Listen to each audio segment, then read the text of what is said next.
today we've got the Kia Cerato here. One of the first interesting things I noticed on this car was the actual key. So when I got the key, I was like, how do I unlock this? And then I had a look on the side, and I was like, oh, okay, there it is. So a bit different, something a bit different. So let's take you around the car and have a look at it. This is just the basic model here, so we've just got the basic hubcaps on there.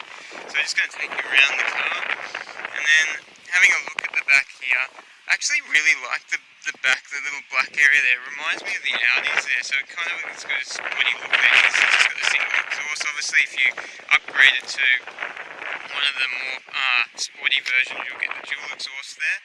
And it's got the camera, as you can see, in the back there for the reversing camera and the rear sensors as well.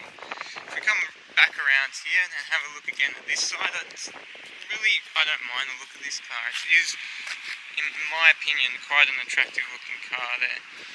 With obviously some mag wheels, and the sports pack would even look even better. And then coming around the front here, and having a look at the front there. So actually they're not even fog lights at the front there. They're actually day running lights, but they're not very, they look like they're normal globes when I've seen the reflection from other cars in front of me. So they're just sort of more of that yellowy tinge than the sort of the whitey tinge. There, so again, the front, I don't mind the front. The front Kia look, a bit of the Kia grille there. So we're just going to come back around.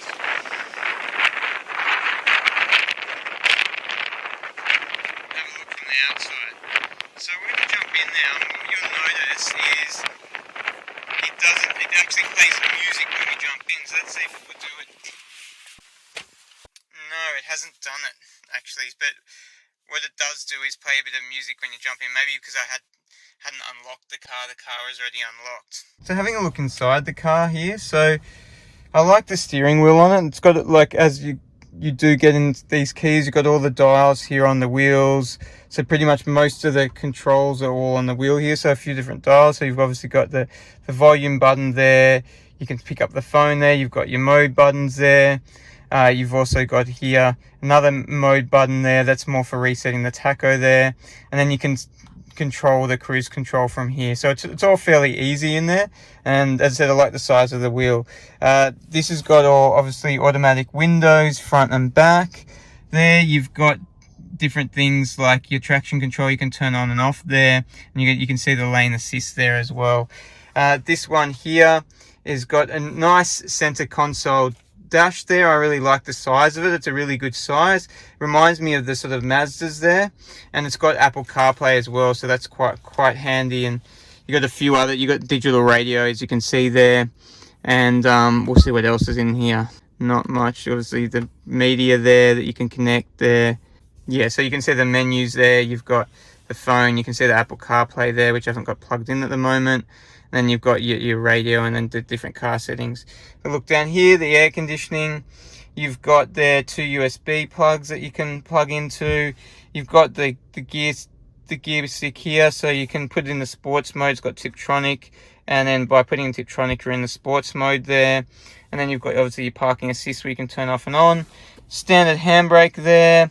You're required to actually turn it on with a proper key here. So no start stop. And you've got your cup holders there. The seats, I think they're quite comfortable there. They're reasonably sporty looking. I don't mind the pattern on the seats either.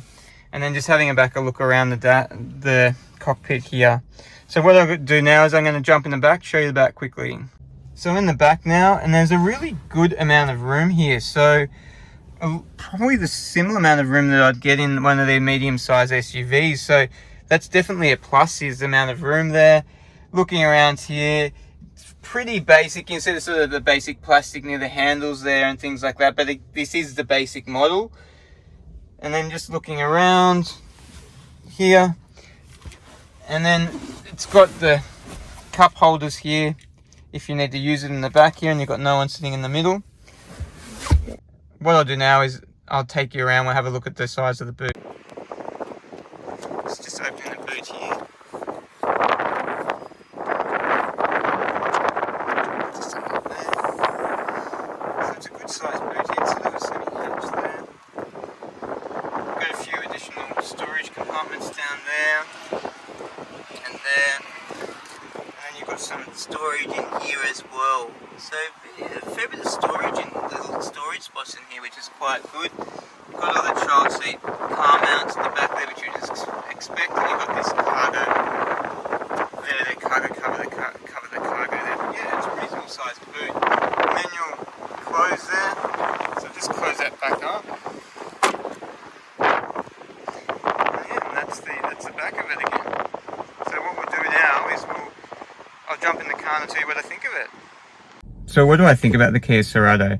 I actually don't mind it. I think the interior, for what it is quite nice. You know, you get quite a fair few features. So in here, I've got the side assist, which keeps me in my lane and will also alert me if I go out of my lane.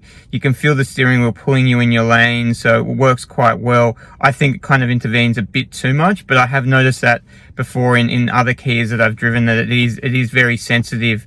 I haven't played around the settings. There might be a setting in here that you can actually change it to make it less sensitive. The engine this one's got the 1.6 litre engine in it.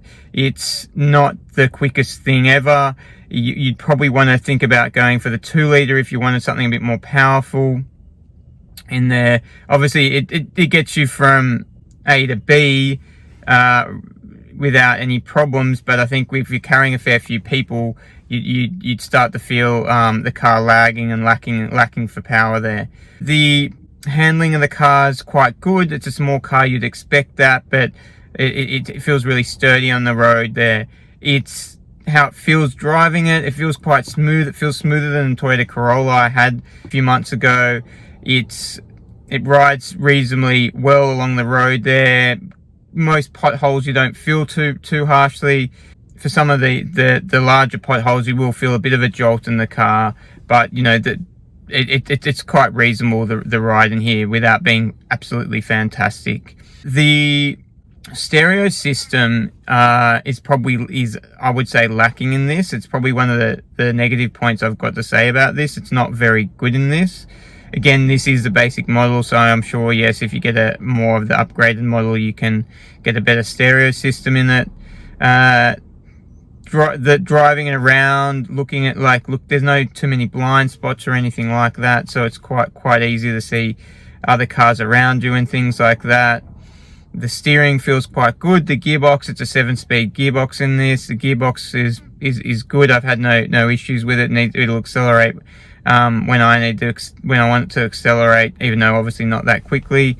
It's got 3 different modes. So you've got a mode of comfort, and then you've got an eco mode, and then you can change it into the smart mode, which is it's even more eco than the eco mode. I guess it turns the screen all blue when you put it in there, so I'm assuming that's even better than the eco mode. There's no sports mode, but as you would have seen when I took you around the car, inside of the car before, it's got Tiptronic, and that puts it in sports mode, so effectively there is kind of a sports mode there. What else is there to talk about the car? We've got auto headlights, which is pretty standard. This is full electrics, as you would expect in the car. I really like the feel of the steering wheel. The steering wheel feels quite nice. So all in all, I actually really like the Kia Cerato for what it is. I think it's, from the outside, it looks like a really nice car. In the inside, it doesn't look too cheap, and I think the features that it does look quite nice, and it's got, you know, a reasonable amount of features for just a basic model. It drives smooth enough.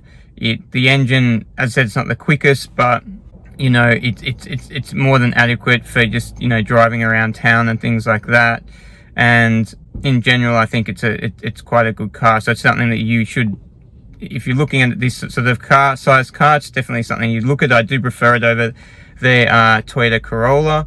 I think it's a much nicer car than the Toyota Corolla. It drives a lot better. It looks a lot better inside, and as I said, you get a reasonable amount of features even in the basic model here.